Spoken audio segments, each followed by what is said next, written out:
The word Kabbalah itself denotes a receiving, right? I mean, you're receiving, one generation passes on to the next generation.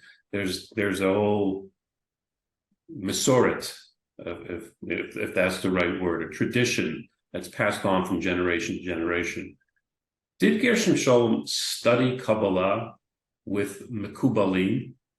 Did he have that kind of expertise? Could he walk into Shar Shemayim or Beit El in the Old City and sit with what some would say are authentic Kabbalists that have a tradition of Kabbalah? Could he, learn with the best of them?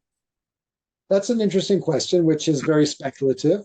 Scholem writes in one of his books that a friend of his went to the Beit El Yeshiva and asked, and he was not a Kabbalist, he was an outsider, and asked to be admitted.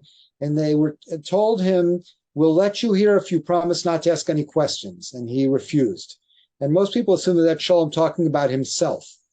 I can say that when he met with Rav Kook did say after the meeting that, yeah, this young guy really does know a lot about Kabbalah.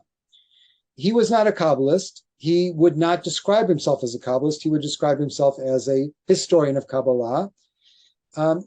Despite that possible attempt to study in Beit El, Scholem has been criticized by not working hard enough to make connections with living Kabbalists.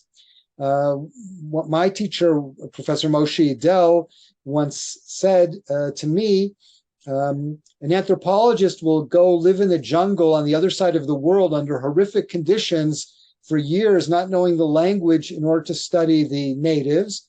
And Scholem lived about 2 blocks away from the natives, and he spoke the same language as them, and he didn't make that much of an effort to connect with them. Although there are exceptions to that. We know that Scholem for a while was the neighbor with Harava Nazir of David Cohen, the disciple of Rav Kook, and they did study Kabbalistic manuscripts together, especially of Rabbi Avram Abulafia. So they knew each other already in university in Switzerland, I believe, before they made Aliyah. So Scholem, it seems like he didn't make a big enough attempt. Now, why not? I think that he was ambivalent about Kabbalah in his own time. I think that it may have to do somewhat with his religious ambivalence, as he did not, let's say something about that. He was unhappy when people referred to him as being a chiloni, being a secular. He said, I've always believed in God, therefore I'm not secular. On the other hand, he certainly wasn't Orthodox, and he was kind of traditional in the sense that he kept the things that he enjoyed. Someone told me that he made Kiddush Friday night with great fervor. So, on the other hand, he said in an interview once that the Judaism of pots and pans doesn't appeal to him, presumably meaning kashrut. So, he did what things that he identified with, basically. So I think he felt a little bit uncomfortable about current Kabbalists.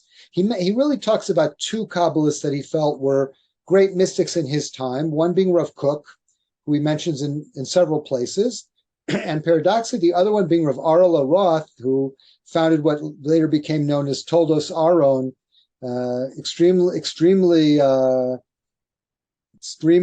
ultra-Orthodox Mea Sharim Hasidism, Hungarian Hasidism in Jerusalem, and he viewed those people as the 2 great Jewish mystics of his time.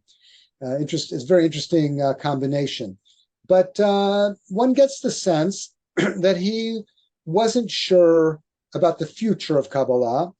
He wasn't sure if it really was going to continue. I think he saw Hasidism in his time as being on the way out, especially right after the Holocaust. And he also recognized that a lot of the Hasidic communities had become not particularly Kabbalistic, which is something that some number of Hasidic rabbis also wrote about. It's not like only he had that insight. So I think that he was left a little bit ambivalent about the future of Kabbalah.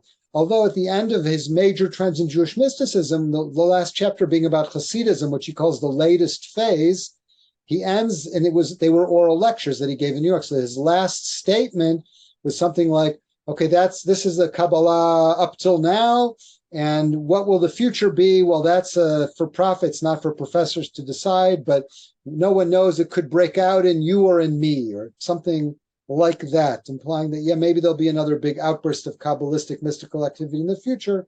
On the other hand, not clear that he really thought that was happening. He maybe thought it was really winding down, and he was describing something which was sort of reaching its last legs. Not clear. So that's as much as I can say about to speculate about your question.